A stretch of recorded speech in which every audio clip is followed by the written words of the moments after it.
Hello, my name is Katie. I am back reading Nonviolent Communication with Marshall B. Rosenberg, PhD. I have my hot chocolate from Speedboat Coffee down the street.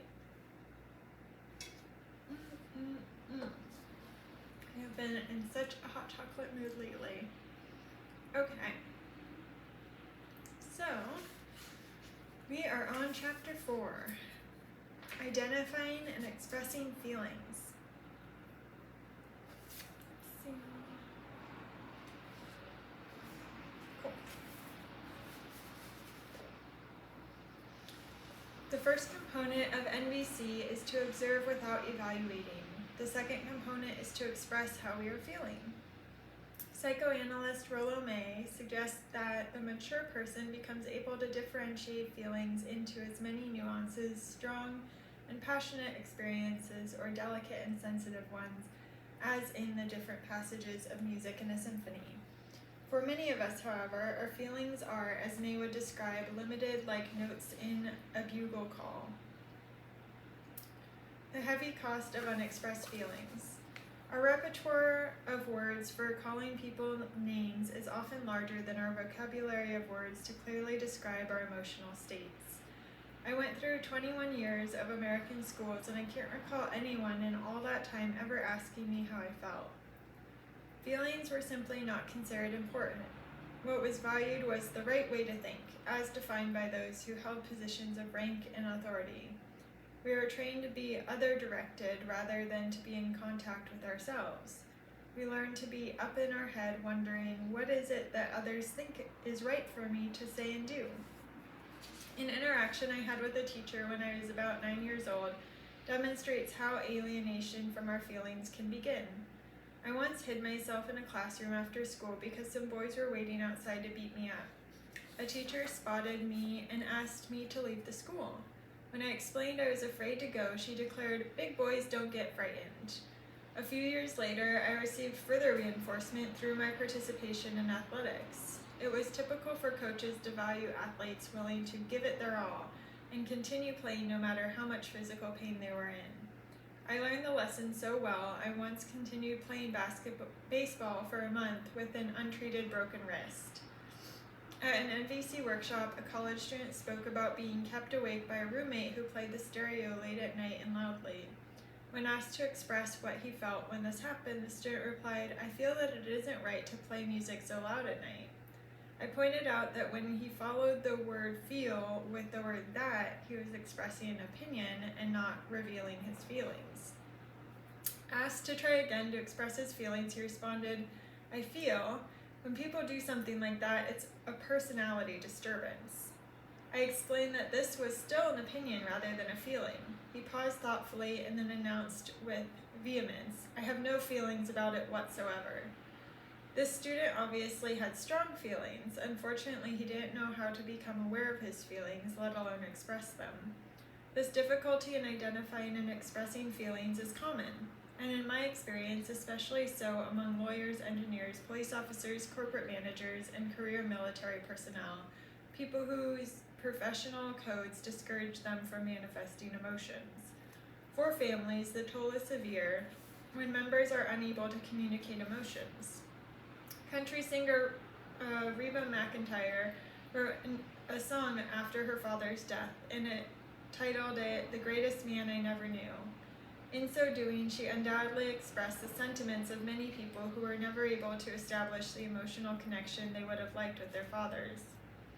I regularly hear statements like, "I wouldn't want you to get the wrong idea. I'm married to a wonderful man, but I never know what he is feeling."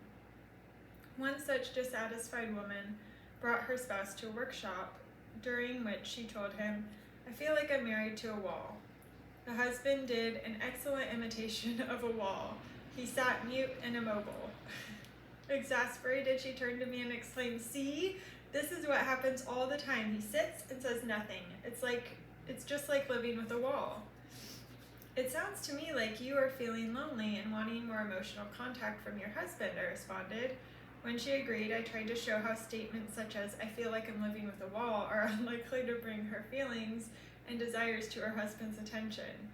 In fact, they are more likely to be heard as criticism than as invitations to connect with our feelings. Furthermore, such statements often lead to self-fulfilling prophecies.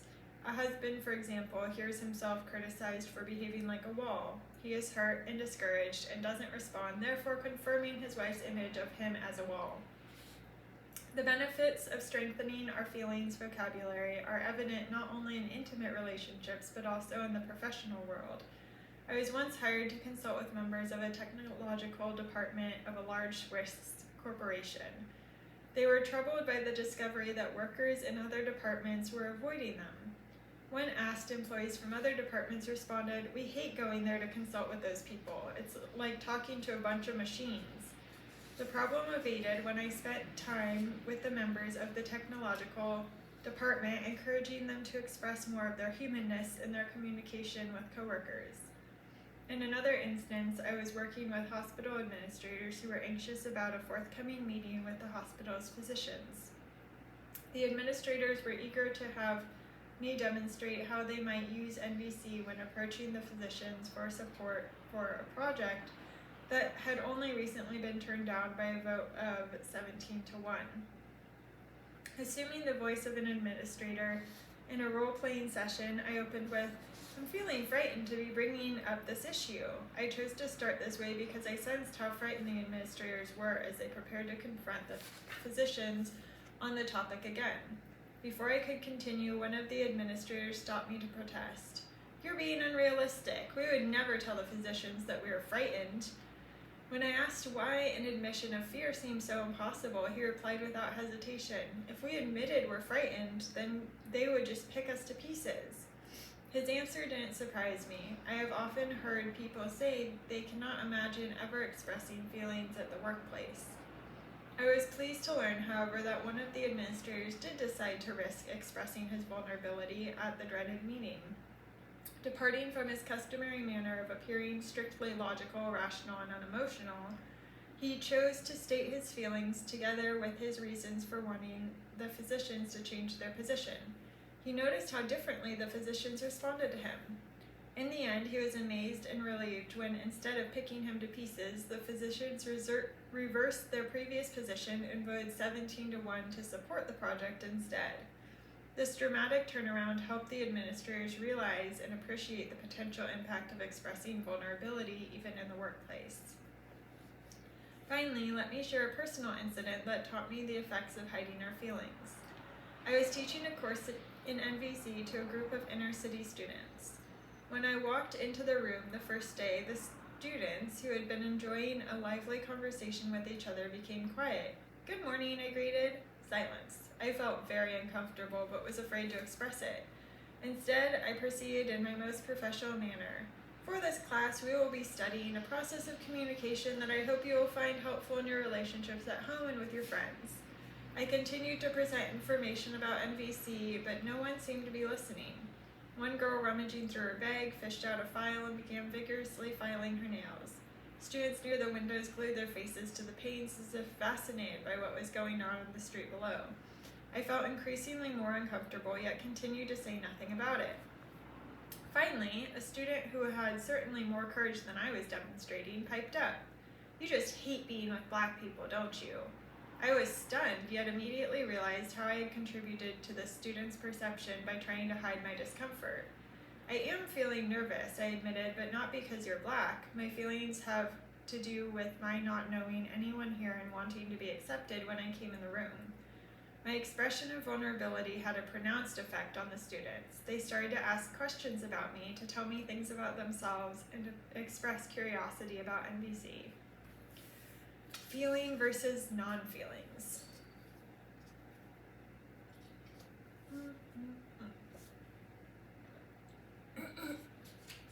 A common confusion generated by the English language is our use of the word feel without actually expressing a feeling. For example, in the sentence, "I feel I didn't get a fair deal," the word feel, I have a Christmas bulb in my pocket, that's so weird. Sorry. For example, in the sentence, "I feel I didn't get a fair deal," the word "I feel" could be more accurately replaced with "I think." In general, feelings are not being clearly expressed when the word feel is followed by 1. Words such as that, like, as if. I feel that you should know better. I feel like a failure. I feel as if I'm living with a wall. 2. The pronouns I, you, he, she, they, it. I feel I am constantly on call. I feel it is useless. 3. Names or nouns referring to people. I feel Amy has been pretty responsible. I feel my boss is being manipulative. Conversely, in the English language, it's not necessary to use the word feel at all when we are actually expressing a feeling. We can say, I'm feeling irritated, or simply, I'm irritated. In NVC, we distinguish between words that express actual feelings and those that describe what we think we are. 1. Description of what we think we are. I feel inadequate as a guitar player. In this statement, I'm expressing my ability as a guitar player rather than clearly expressing my feelings. 2. Expressions of actual feelings. I feel disappointed in myself as a guitar player. I feel impatient with myself as a guitar player. I feel frustrated with myself as a guitar player. The actual feeling behind my assessment of myself is inadequate could therefore be disappointment, impatience, frustration, or some other emotion. Likewise, it is helpful to differentiate between words that describe what we think others are doing around us and words that describe actual feelings. The following are examples of statements that are easily mistaken as expressions of feelings. In fact, they reveal more how we think others are behaving than what we are actually feeling ourselves. I feel unimportant to the people with whom I work. The word unimportant describes how I think others are evaluating me rather than an actual feeling, which in this situation might be I feel sad or I feel discouraged. 2. I feel misunderstood. Here the word misunderstood indicates my assessment of the other person's level of understanding rather than an actual feeling. In this situation, I might be feeling anxious or annoyed or some other emotion. 3. I feel ignored. Again, this is more of an interpretation of the actions of others than a clear statement of how we are feeling. No doubt there have been times we thought we were being ignored and our feeling was relief, because we want to be left to ourselves. No doubt there were other times, however, where we felt hurt when we thought we were being ignored because we had wanted to be involved. Words like ignored express how we interpret others rather than how we feel. Here is a sampling of such words: abandoned, abused, attacked, betrayed, boxed in, bullied, cheated, coerced, co-opted, cornered, diminished, distrusted, interrupted, intimidated, let down, manipulated, misunderstood, neglected, overworked, patronized, pressured, provoked, put down, rejected, taken for granted, threatened, unappreciated, unheard, unseen, unsupported, unwanted, used. Whew. Building a vocabulary for feelings. In expressing our feelings, it helps to use words that refer to specific emotions rather than words that are vague or general. For example, if we say, I feel good about that, the word good could mean happy, excited, relieved, or a number of other emotions. Words such as good and bad prevent the listener from connecting easily with what we might actually be feeling. The following lists have been compiled to help you increase your power to articulate feelings and clearly describe a whole range of emotional states. Okay, I am not going to read all of these words because there are too many, but I'll read a few and then I'll show you the page so you have it. How we are likely to feel when our needs are being met. Engrossed, expansive, free, glad, cheerful, comfortable, secure, sensitive, splendid, spellbound, zestful, merry, energetic. How we are likely to feel when our needs are not being met. Afraid, aloof, apprehensive, bored, brokenhearted, fearful, mopey, puzzled, reluctant, sad. Okay, here are all the words for when your needs are being met over here. You can pause it if you want to read this. And here are all the words for your needs not being met over here. Okay, so all words. Oh, and there are more, sorry. More for your needs not being met. So you have all the ways to describe how your needs aren't being met. Perfect. Summary. The second component necessary for expressing ourselves is feelings. By developing a vocabulary of feelings that allows us to clearly and specifically name or identify our emotions, we can connect more easily with one another. Allowing ourselves to be vulnerable by expressing our feelings can help resolve conflicts. NVC distinguishes the expression of actual feelings from words and statements that describe thoughts, assessments, and interpretations. Okay. Exercise 2. Expressing feelings. If you would like to see whether we're in agreement about the verbal expression of feelings, circle the number in front of each of the following statements in which feelings are verbally expressed. Statement 1. I feel you don't love me. Statement 2. I'm glad that you're leaving. Oh, I'm sad that you're leaving. 3. I feel scared when you say that. 4. When you don't greet me, I feel neglected. 5. I'm happy that you came home. I don't know why I'm adding words here. I am happy that you can come. 6. You're disgusting. 7. I feel like hitting you. 8. I feel misunderstood. 9. I feel good about what you did for me. 10. I'm worthless. Here are my responses for exercise 2. So if you want to do this yourself, you can pause and answer the questions. Responses for exercise 2. If you circled number 1, if you circled this number, we're not in agreement. I don't consider you don't love me to be a feeling. To me, it expresses what the speaker thinks the other person is feeling rather than how the speaker is feeling. Whenever the words I feel are followed by the words I, you, he, she, they, it, that, like, or as if, what follows is generally not what I would consider to be a feeling. An expression of feeling in this case might be, I'm sad, or I'm feeling anguished. Excuse me. I'm not bored by the book. I just woke up really early. 2. If you circle this number, we're in agreement that a feeling was verbally expressed. 3. If you circle this number, we're in agreement. 4. If you circle this number, we're not in agreement. I don't consider neglected to be a feeling. To me, it expresses what the speaker thinks the other person is doing to him or her. An expression of feeling might be, when you don't greet me at the door, I feel lonely. 5. If you circle this number, we're in agreement. 6. If you circle this number, we're not in agreement. I don't consider disgusting to be a feeling. To me, it expresses how the speaker thinks about the other person, rather than how the speaker is feeling. An expression of feeling might be, I feel disgusted. 7. If you circle this number, we're not in agreement. I don't consider like hitting you to be a feeling. To me, it expresses what the speaker imagines doing rather than how the speaker is feeling. An expression of feeling might be, I'm furious at you.